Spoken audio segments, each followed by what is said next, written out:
d'un cadre qui a fait un parcours extraordinaire dans le secteur, un cadre qui s'est toujours engagé pour la cause de l'éducation, un cadre qui a compris la nécessité aujourd'hui de changer l'ordre des choses. Le 2 juillet 2012, j'ai été nommé directeur général et j'ai été installé à côté, à la direction générale, où j'ai eu un discours à travers lequel j'avais pris l'engagement pour, à côté de vous, le système éducatif puisse se transformer.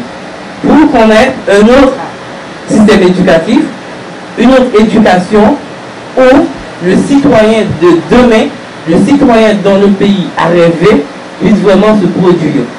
Parce qu'aujourd'hui, le système est loin de répondre à cette obligation, à cet objectif. On n'a pas un système qui produit les types de citoyens engagés, responsables, honnêtes, dont le pays a besoin pour se développer. Et c'est l'engagement que nous avons tous pris en élaborant le plan opérationnel de l'éducation pour que la refondation du système soit effective, pour que, à travers cette refondation, l'on puisse arriver à refonder la société tout entière. Nous voilà aujourd'hui en face d'une réalité. La réalité, c'est que l'un des tenants de ces initiatives, l'un des porteurs de ces idées, se trouve aujourd'hui nommé directeur général du ministère de l'Éducation nationale et de la formation professionnelle. Je crois que par sa détermination, son savoir-faire et l'esprit d'engagement qui l'anime, il va mettre tout ce qu'il a en lui-même pour porter le flambeau de la refondation du secteur de l'éducation. Moi, en tant que ministre, j'ai eu un parcours, j'ai eu à collaborer avec lui, je connais le directeur général et j'ai confiance en lui. Je sais qu'il est capable, il peut le faire et il va réunir autour de lui tous les cadres du ministère dans une logique de valorisation pour que le système puisse se décoller comme le gouvernement d'aujourd'hui. Et c'est avec plaisir aujourd'hui que je procède à l'installation de M. Joseph-Charles Levesque, directeur du ministère de l'Éducation nationale et de la formation professionnelle.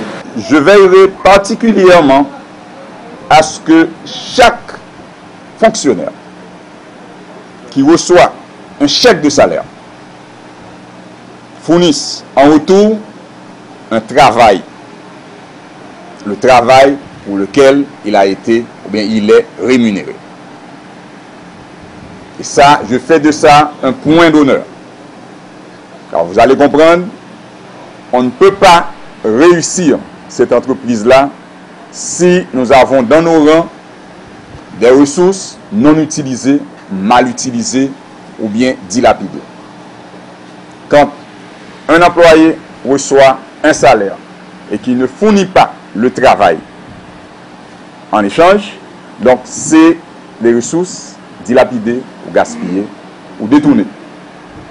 Donc, je veillerai personnellement à ce que chaque niveau de responsabilité participe activement dans cette quête-là, de faire en sorte que le ministère de l'Éducation nationale et de la formation professionnelle s'élève au niveau de ministère de service.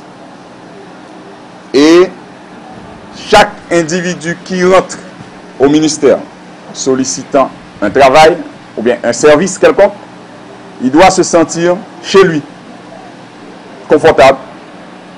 Et même s'il n'aurait pas été satisfait, ça peut arriver que toutes les demandes ne soient pas agréées, il faut qu'il se sente considéré comme étant un être humain. L'humanité doit être pour nous un élément clé dans nos relations avec les gens.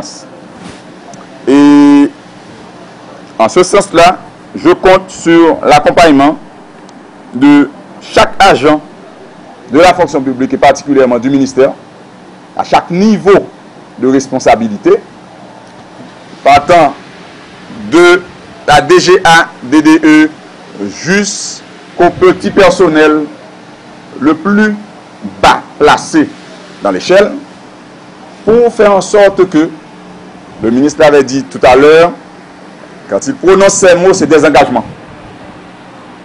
Moi-même, c'était dans nos habitudes dès notre naissance.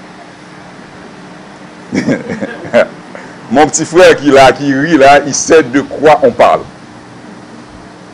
Nos mots, c'est des engagements. Nos paroles, comme l'a dit la Bible, peuvent nous libérer ou nous condamner. Donc on s'est toujours attelé à ce que nos paroles restent la clé de nos évolutions.